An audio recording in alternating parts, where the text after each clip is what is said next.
Indicator बोल सकते हैं हम इसको। अदरवाइज ये स्ट्रक्चर बताता है हमें। हम क्या सीख रहे हैं? Structure mapping. स्ट्रक्चर मैपिंग में ये दो चीजें बहुत ज्यादा इंपॉर्टेंट है, break of structure and market structure shift. Break of structure का काम क्या है? ट्रेंड को कंटिन्यू करना। और मार्केट स्ट्रक्चर शिफ्ट का काम क्या है? कि ट्रेंड को रिवर्स करना। अब ट्रेंड डाउन चल रहा है तो डाउन में डीप डाउन जाके यहाँ से ट्रेंड को रिवर्स कर दिया। उसके बाद मार्केट ऊपर जाएगा। उसके बाद एक हाई लगा के फिर से यहाँ पे क्या होगा? मार्केट रिवर्स डाउन साइड के लिए जाएगा। मतलब एक अप ट्रेंड चल रहा है उसको डाउन ट्रेंड में लेके जाने का काम करता है, और एक डाउन ट्रेंड चल रहा है तो उसको अप ट्रेंड में लेके जाने का काम कौन करता है? Market structure shift. ठीक है। अब समझ लेते हैं, मार्केट में अप ट्रेंड चल रहा है। अप ट्रेंड चल रहा है तो अप ट्रेंड में कौन से लेवल पे मार्केट स्ट्रक्चर शिफ्ट हो सकता है? एक तो वो हायर लो पे हो सकता है, अदरवाइज इक्वल लो पे हो सकता है। ठीक है।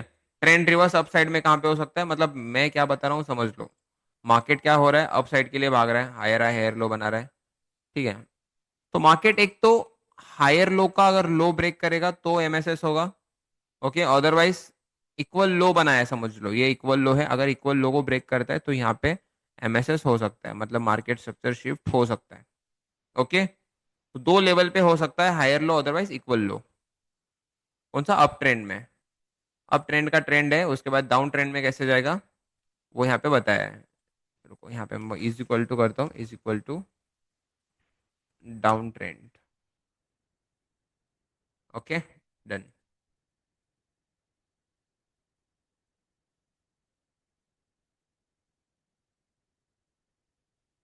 और अभी डाउन ट्रेंड का कोई बताएगा मुझे? डाउन ट्रेंड में क्या चल रहा है? मार्केट डाउन ट्रेंड में है, समझ लेते हैं। ठीक है। डाउन ट्रेंड में क्या बन रहा है? लोअर लो लोअर हाई बन रहा है। ठीक है।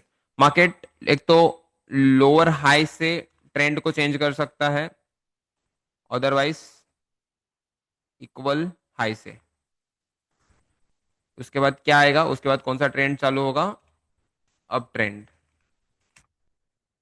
ओके। तो ये दो चीजें हैं, एक तो एमएसएस कहाँ पे होता है? अप ट्रेंड में। और एमएसएस डाउन ट्रेंड में कहाँ पे होता है? यहाँ पे मैंने आपको थोड़ा फॉर्मूला बता दिया है उसका। ओके। तो आपको मैंने यहाँ पे और एक स्ट्रक्चर बताता हूँ और एक बार। यहाँ पे क्या बनाया मार्केट ने? एक तो हायर लो बनाया है, यहाँ पे एक हायर लो बनाया है। फिर उसके बाद ये वाला, ये लो को हम क्या बोल सकते हैं? इक्वल लो बोल सकते हैं। ठीक है। इसको हम क्या बोल सकते हैं? इक्वल लो बोल सकते हैं। यहाँ पे बताता हूँ मैं, इक्वल लो। यहाँ पे हायर लो है एंड यहाँ पे इक्वल लो है।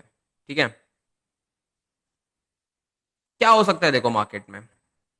जब मार्केट प्रीवियस हायर हाई को ब्रेक करने में फेल होता है और उसके तुरंत बाद ही अगर ये लो ब्रेक हो जाता है तो इसको बोलेंगे हम higher low market structure shift, higher low MSS. Okay. ये पहला कंडीशन हुआ हायर लो एमएसएस का। दूसरे कंडीशन में क्या कर सकता है मार्केट? देखो क्या करेगा, एक हायर लो लगाएगा, फिर वहीं से ऊपर जाएगा, फिर एक इक्वल लो लगाएगा, फिर वहीं से ऊपर जाएगा, और फिर इक्वल लो ब्रेक करेगा। एक पॉइंट पे क्या करेगा? इक्वल लो ब्रेक करेगा। तो इसको हम क्या बोल सकते हैं यहाँ पे? इक्वल लो मार्केट स्ट्रक्चर शिफ्ट। मतलब इसके नीचे एक भी कैंडल ऐसा क्लोजिंग होता है तो हम यहाँ पे क्या बोल सकते हैं कि भाई ये जो है ट्रेंड जो है, ये ट्रेंड चेंज हो चुका है।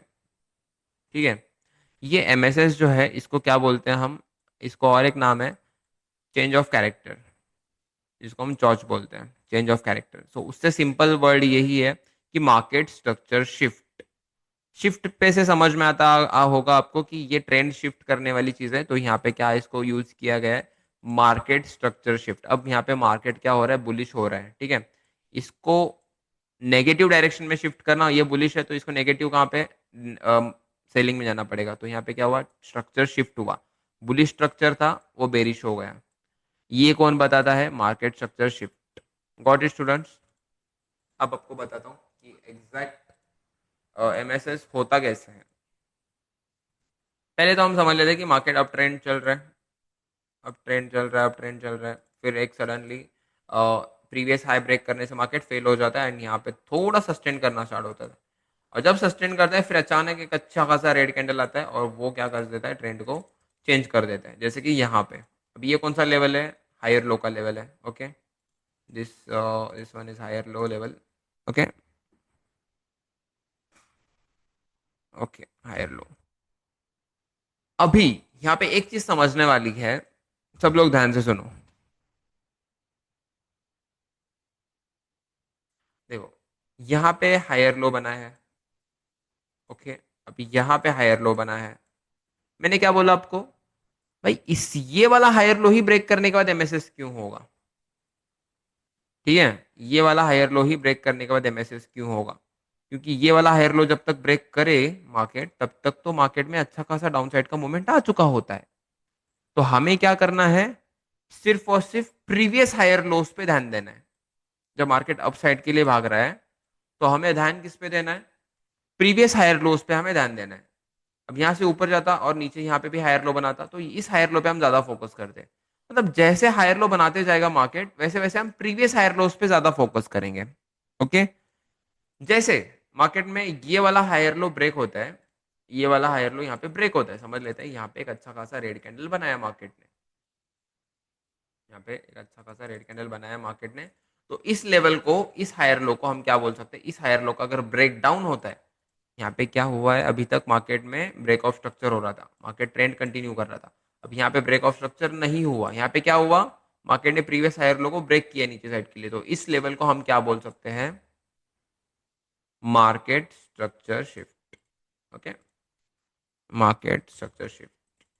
तो यहाँ पे हम क्या कर सकते हैं, इसको बोल सकते हैं। ओके, ये हुआ हायर लो का एमएसएस अप साइड के ट्रेंड में। अब यहाँ पे क्या था ट्रेंड? ये ट्रेंड अप था, ये अप साइड का ट्रेंड था। ओके, इसके बाद ये जो हायर लो को ब्रेक किया मार्केट ने नीचे, तो ये ट्रेंड कौन सा बन गया? डाउन ट्रेंड हो गया यहाँ से। ओके, आई चीज समझ में? मार्केट जब अप साइड के लिए मूव करता है, तब वो ट्रेंड कब चेंज करता है? जब प्रीवियस हायर लो को ब्रेक डाउन करता है मार्केट, तब यहाँ से ट्रेंड क्या होता है? चेंज होता है। आ रही चीज समझ में? सर लेकिन यहाँ पे हायर लो कंफर्मेशन कैसे हुआ? हायर लो कंफर्मेशन मतलब मार्केट का स्ट्रक्चर देख के ही समझ में आता है ना। अब मुझे एक बात बताओ, ठीक है, मार्केट ने एक हाई लगाया है, एक लो लगाया है, आपको ये सारी चीजें मार्केट में जो हुआ है उस पे डिसाइड करना है ये, ठीक है? ना कि ये चलता रहता है मार्केट, उस पे ये डिसाइड नहीं होता है। ये हायर लो बना है, ये कंफर्म कैसे होगा पता है? जब मार्केट ये लो को, मतलब जो ब्रेक ऑफ स्ट्रक्चर हुआ है, इस लो को मार्केट अभी तक नीचे ब्रेक नहीं किया है और यहीं से एक अच्छा पुल बैक ले रहा है, तो ये पॉइंट को हम क्या बोल सकते हैं? हायर लो बोल सकते हैं। यहाँ पे बॉस नहीं हुआ, ये वाला बॉस नहीं हुआ, इसलिए इसको हायर लो कंफर्म नहीं कर सकते, ऐसे बोल रहे हो? हायर लो कंफर्मेशन के लिए बॉस होना कंपलसरी है क्या? नहीं रे, मुझे एक बात बताओ, इतना आप कैसे सोच, मतलब ये सोच कहाँ से आती है? देखो, अब ये हायर आई बनाए, अब देखो यहाँ पे हायर आई बनाए, ओके, सब लोग ध्यान से सुनो, सबका कंफ्यूजन खत्म हो जाएगा। ये हायर आई है, यहाँ पे ऊपर जाने के बाद ये ब्रेक ऑफ स्ट्रक्चर होगा, बराबर है? ब्रेक ऑफ स्ट्रक्चर से पहले मार्केट क्या बनाता है? हायर लो बनाता है, ओके। ब्रेक ऑफ स्ट्रक्चर होने से पहले मार्केट क्या बनाता है? हायर लो बनाता है। या हायर लो ऐसे सोचते बैठता है क्या, ये नहीं भाई ब्रेक ऑफ स्ट्रक्चर होने दो फिर मैं बनूंगा नीचे, ऐसे होता है क्या? ऑब्वियसली, जब ब्रेक ऑफ स्ट्रक्चर होने से पहले ही हायर लो बना होता है नीचे, तो यहाँ पे ब्रेक ऑफ स्ट्रक्चर होने से पहले ही ये हायर लो बनेगा ना। अब ये वाला मार्केट ने हाई ब्रेक नहीं किया, ये मार्केट की गलती है, बट हमें तो हायर लो मिल गया ना यहाँ पे। Is it clear? आई चीज समझ में? आई क्या चीज समझ में? मैंने आपको बॉस पे, एमएसएस पे ट्रेड बताया नहीं है कैसे करते हैं, बस ये चीजें समझ के लो स्ट्रक्चर। आई चीज समझ में सबको? ओके, ये चीज हुई हमारी डाउन साइड डायरेक्शन के लिए। जब मार्केट अप साइड में रहेगा तो डाउन साइड के लिए, जब मार्केट जाता है तब एमएसएस कहाँ पे होता है, ये चीज मैंने आपको बताई। ठीक है, अब देखते हैं यहाँ पे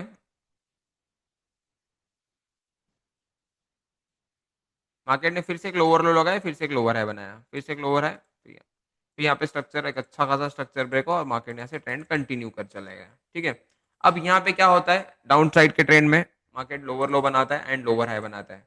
हमें एक ही चीज फाइंड करनी है यहाँ पे, recent lower high, recent lower high. अब यहाँ पे भी लोअर हाई है, ठीक है, यहाँ पे एक लोअर हाई है हमारा, फिर इस पॉइंट पे भी एक अच्छा लोअर हाई है हमारा, ठीक है। एंड फिर उसके नीचे एक अच्छा खासा लोअर हाई है ये वाला, ठीक है। हमें एमएसएस के लिए कौन सा लोअर हाई देखना चाहिए? फर्स्ट, सेकंड और थर्ड, कौन सा देखना चाहिए? सब लोग बताओ। थर्ड वाला देखना चाहिए। ओके, डन, बहुत अच्छी बात है। देखो, जब मार्केट प्रीवियस लोअर हाई को ब्रेक करता है ऊपर साइड के लिए, तो यहां पे क्या होता है मार्केट में? मार्केट स्ट्रक्चर शिफ्ट होता है। ओके, यहाँ पे क्या होता है? बट इसके लिए रिक्वायरमेंट क्या है कि मार्केट पहले,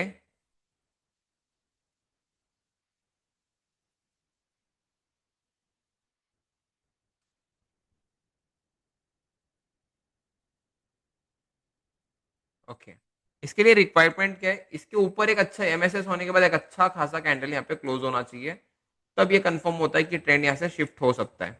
ओके, तो फेकआउट्स पे मत जाना। फेकआउट्स आता है ऊपर, बॉडी बनाता है, फिर नीचे क्लोजिंग होता है, ऐसा फेकआउट्स नहीं चाहिए हमें, ठीक है। तो फेकआउट से बच के रहना। दूसरी चीज, जब मार्केट एमएसएस करता है, उससे पहले मार्केट क्या दिखाता है पता है? मार्केट यहाँ पे फेल होता है ब्रेकआउट स्ट्रक्चर करने से पहले। अब यहाँ पे कैसे फेल हुआ? जब ये वाला ब्रेकआउट स्ट्रक्चर नहीं हुआ, जब ये वाला हायर हाई का ब्रेकआउट स्ट्रक्चर नहीं हुआ यहाँ पे, उसके बाद नहीं हुआ मतलब क्या होने वाला है मार्केट में? अभी एमएसएस होने वाला है। तो ये एक चीज समझ लेना, यहाँ पे ब्रेकआउट स्ट्रक्चर नहीं हुआ तो नहीं हुआ, तो अब क्या होने वाला है? यहाँ पे एमएसएस होने वाला है। तो हमें एमएसएस होने से पहले ही हमें समझ में आता है कि यहाँ पे 70% चांसेस होते हैं, जब मार्केट ब्रेकआउट स्ट्रक्चर नहीं करता तो वो आने वाले कुछ मिनटों में, अदरवाइज कुछ घंटों में, ये क्या कर सकता है? एमएसएस कर सकता है। ओके, तो ये चीज समझ लो सब लोग। आज से एमएसएस हुआ है और बाइंग का। हाँ, मैं आज वाला जो लाइव स्ट्रीम पे सेटअप एक्सप्लेन कर रहा था ना आपको, उसके लिए आपको ये बेसिक मार्केट स्ट्रक्चर समझना बहुत ज्यादा जरूरी है। आपको और एक बार वो समझाता हूँ मैं, कोई प्रॉब्लम नहीं है। ओके, बॉस होने के बाद एमएसएस हो तो हाँ, फिर ट्रेंड चेंज। अब ये बॉस हुआ यहाँ पे, बॉस होने के बाद ये तुरंत एमएसएस भी करेगा, तो यहाँ पे ट्रेंड चेंज। आई बात समझ में? बॉस एक बन सकता है, दो बन सकता है, यहाँ पे जस्ट मैं एक्सप्लेन कर रहा हूँ आपको। ये एक्चुअल मार्केट में समझना आपको बहुत ज्यादा जरूरी है। यहाँ पे क्या हुआ? एक अच्छा खासा ग्रीन कैंडल क्लोजिंग हुआ, ठीक है। Best time frame for this, I will prefer you 30 minute and 1 hour, सबसे बेस्ट। हम इंट्राडे ट्रेडिंग करते हैं तो ये क्या है? अरे कहाँ पे गया? हम इंट्राडे ट्रेडिंग करते हैं तो हमें क्या देखना है? हमें छोटे टाइम फ्रेम से ही देखने हैं, ना कि बड़े।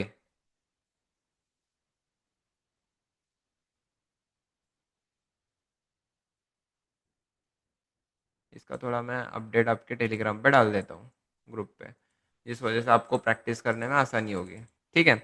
आपको ये डिफरेंस समझ में आया? मैंने क्या समझाया पहले आपको? डेली के टाइम फ्रेम में भी ऐसे वर्क होता है क्या? होता है ना डेली के टाइम फ्रेम में। पर डेली का टाइम फ्रेम क्या होता है पता है क्या? डेली के टाइम फ्रेम में हम स्विंग ट्रेडिंग कर सकते हैं। तो डेली के टाइम फ्रेम में देख के भी कुछ फायदा नहीं है, क्योंकि उसमें स्विंग ट्रेड करना पड़ेगा, स्टॉप लॉस भी बड़ा लगेगा। बट हो सकता है 1 मिनट के टाइम फ्रेम से 1 वीक के टाइम फ्रेम तक, कोई से भी टाइम फ्रेम में ये पूरा स्ट्रक्चर बनता है। बट हमें उतना टाइम नहीं है कि हम 1 वीक का पूरा ब्रेकआउट स्ट्रक्चर देखते बैठे, मतलब हम बूढ़े हो जाएंगे तब तक। So if you are swing trader then I will prefer you 1 day and 1 week time frame.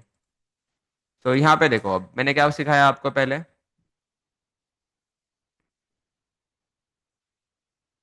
But ऐसे ही स्विंग लेके जाता है डेली, राइट? यस, मुझे टाइम फ्रेम में नहीं देखना है। Below 15 minute time frame, 15 minute के नीचे के जितने भी टाइम फ्रेम्स है उसमें आपको ये सारी चीजें नहीं देखना है। बट आपको एक चीज देखनी है, ये सारे स्ट्रक्चर्स आप 1 मिनट में देखना है। आपको कब देखना है वो आपको ट्रेड एग्जीक्यूशन के टाइम बताऊंगा। एमएसएस आप एग्जीक्यूशन के टाइम 1 मिनट के टाइम फ्रेम में देखना आना चाहिए आपको। फिर बॉस, आपको बॉस भी 1 मिनट के टाइम फ्रेम में देखना आना चाहिए। ये कब हमें यूज करना है? जब हम ट्रेड एग्जीक्यूट करते रहते हैं तब। ट्रेड जब हम एग्जीक्यूट करते हैं तब हमें ये सारी चीजें जो